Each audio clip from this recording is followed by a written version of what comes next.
Hello दोस्तों, मेरा नाम है मोहम्मद अलीम और आप देख रहे हैं मेरा YouTube channel friend with hope.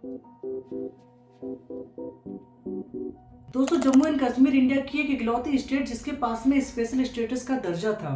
Under article 370 Jammu and Kashmir के पास न खाली खुद का सेपरेट कॉन्स्टिट्यूशन बल्कि सेपरेट झंडा भी था और इस स्टेट को पूरी ऑटोनॉमी थी अपनी खुद की एडमिनिस्ट्रेशन चलाने की भी। फिर समय बदलता है और 5 अगस्त सन 2019 में धारा 370 को जम्मू और कश्मीर के ऊपर से हटा लिया जाता है इंडियन गवर्नमेंट के द्वारा। और धारा 370 के हटते ही ये स्टेट 2 यूनियन टेरिटरीज में बांटी जाती है, जिसमें से एक बनता है जम्मू एंड कश्मीर और दूसरा बनता है लद्दाख। अब ये जो जम्मू एंड कश्मीर है इसकी तो लेजिस्लेचर असेंबली बना दी जाती है गवर्नमेंट के द्वारा, और जब कभी भी यहाँ पर इलेक्शन कंडक्ट किए जाएंगे तो पूरे जम्मू कश्मीर भर से विधायक चुनकर के विधानसभा में पहुंचेंगे और अपने एरिया की प्रॉब्लम को असेंबली में रखेंगे।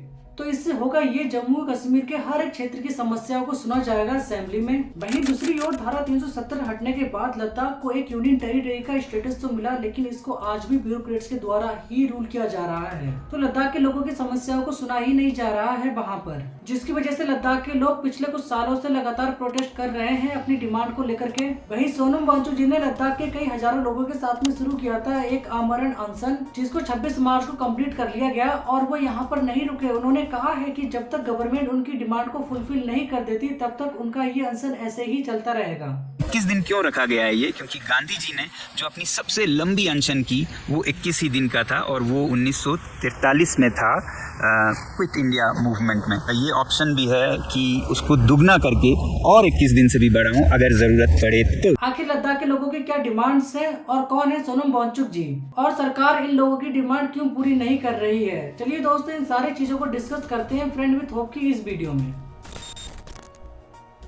लद्दाख में हो रहे प्रोटेस्ट को लीड किया जा रहा है इंजीनियर इनोवेटर सोनम वांगचुक जी के द्वारा। कौन है ये सोनम वांगचुक? चलिए इनके बारे में थोड़ा सा जान लेते हैं। 3 इडियट मूवी में रेंचो का कैरेक्टर आमिर खान ने निभाया था। ये कैरेक्टर इंस्पायर है सोनम वांगचुक जी से ही। वैसे तो इन्होंने अपनी लाइफ में कई सारे इनोवेशन किए हैं, लेकिन उसमें से कुछ इंपॉर्टेंट इनोवेशन जैसे कि ये है सोलर हीटेड टेंट। इसको इन्होंने 2019 में इन्वेंट किया था और ये एक बहुत ही इंटरेस्टिंग फिनोमेना पर काम करता है। जो इस टेंट का आप व्हाइट कलर का हिस्सा देख रहे हैं इसको बोलते हैं सोलर लॉन्च, और जो ब्लैक कलर का हिस्सा है उसको बोलते हैं स्लीपिंग चैम्बर। तो ये काम कैसे करता है? जो इसका सोलर लॉन्च है, दिन के टाइम में यहाँ से सनरेज एंटर करती है और फिर ये सनरेज स्लीपिंग चैम्बर को हीट प्रोवाइड करके रात के समय पर उसको गर्म रखती हैं, जिससे कि लद्दाख की तड़ाके की सर्दी में लोग वहाँ पर आराम से सो सकें। वांगचुक जी ने ये इनोवेशन स्पेशली इंडियन आर्मी के लिए किया था और ये काफी इको फ्रेंडली भी है और इसमें किसी भी तरीके का कोई भी फॉसिल फ्यूल भी यूज नहीं किया जाता है। इसके अलावा इनका एक और पॉपुलर इनोवेशन है जिसका नाम है आइस टूपा। ये आइस टूपा एक तरीके की टेक्निक है जिसके थ्रू सर्दियों के पानी को एक आर्टिफिशियल ग्लेशियर फॉर्म में इकट्ठा कर लिया जाता है और गर्मियों के समय पर जब पानी की ज्यादा जरूरत होती है तब इस पानी को यूज किया जाता है लद्दाख के लोगों के द्वारा। इन्हीं इंटरेस्टिंग इनोवेशन के चलते हुए इनको बहुत सारे अवार्ड से नवाजा गया है, चाहे वो यूनेस्को के द्वारा दिया गया ही अवार्ड क्यों ना हो। चलिए दोस्तों, अब हम वापस आते हैं अपनी रियल स्टोरी के ऊपर। सोनम वांगचुक जी ने एक 21 दिन का आमरण अनशन किया था लद्दाख में, जहां पर जमा देने वाली ठंड पड़ती है और रात का तो टेम्परेचर यहाँ पर -16 डिग्री तक चला जाता है। इस अनशन में उनके साथ में लद्दाख के कई हजारों लोगों ने पार्टिसिपेट भी किया था और वांगचुक जी ने आगे कहा है कि ये अनशन का फर्स्ट फेज था और आगे भी ऐसे अनशन किए जाएंगे जब तक गवर्नमेंट इनकी मांगों को पूरा नहीं कर देती। लद्दाख के लोगों की यहाँ पर 3 मेन डिमांड है, जिसमें से पहली डिमांड है कि लद्दाख के लोगों को 2 लोकसभा सीट और 1 राज्यसभा सीट दी जाए। हालांकि लद्दाख के पास में सिर्फ अभी 1 ही लोकसभा सीट है। और दूसरी डिमांड ये है कि लद्दाख को एक स्टेटहुड का स्टेटस दिया जाना चाहिए। और तीसरी डिमांड ये है कि अगर स्टेटहुड का स्टेटस नहीं तो कम से कम लद्दाख को कॉन्स्टिट्यूशन के शेड्यूल 6 में रखा जाए। अभी तक कॉन्स्टिट्यूशन ऑफ इंडिया के शेड्यूल 6 में सिर्फ इंडिया की 4 स्टेट को ही रखा गया है,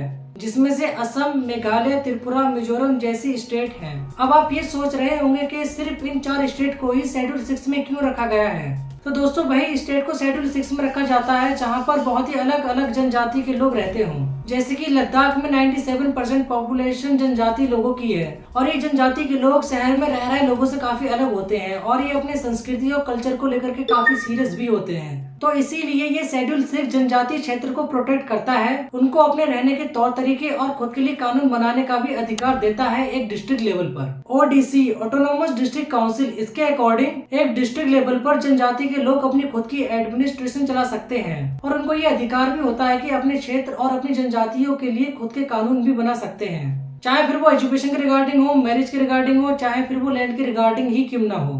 अब लद्दाख में कोई गवर्नमेंट ना होने के कारण वहाँ के लैंड को प्राइवेट कंपनी जाकर के एक्सप्लॉइट कर रही हैं, जिससे कि जो लद्दाख का फर्टाइल एनवायरनमेंट है ना बल्कि बहुत डिस्टर्ब होगा, बल्कि आने वाले समय पर लैंडस्लाइड और फ्लैश फ्लड भी काफी ज्यादा बढ़ जाएंगी। इसीलिए लद्दाख के लोग अपने लैंड को प्रोटेक्ट करने के लिए प्रोटेस्ट कर रहे हैं। दोस्तों यहाँ पर एक बहुत ही इंपॉर्टेंट चीज ये है कि जब बीजेपी पार्टी 2019 का लोकसभा इलेक्शन लड़ रही थी, उस समय पर उन्होंने अपने मैनिफेस्टो के द्वारा लद्दाख के लोगों से ये प्रॉमिस किया था कि अगर वो लोग 2019 का लोकसभा इलेक्शन जीत जाते हैं तो लद्दाख को कॉन्स्टिट्यूशन के शेड्यूल 6 में रखा जाएगा। लेकिन गवर्नमेंट इलेक्शन तो जीत गई उस समय पर, इस बात को 4 साल भी हो गए, लेकिन गवर्नमेंट ने आज तक शेड्यूल 6 में नहीं रखा लद्दाख को। तो इससे अच्छे खासे नाराज हैं लद्दाख के लोग और इसीलिए वो लोग प्रोटेस्ट कर रहे हैं वहां पर। दोस्तों, if you like my this video please do like, share and subscribe.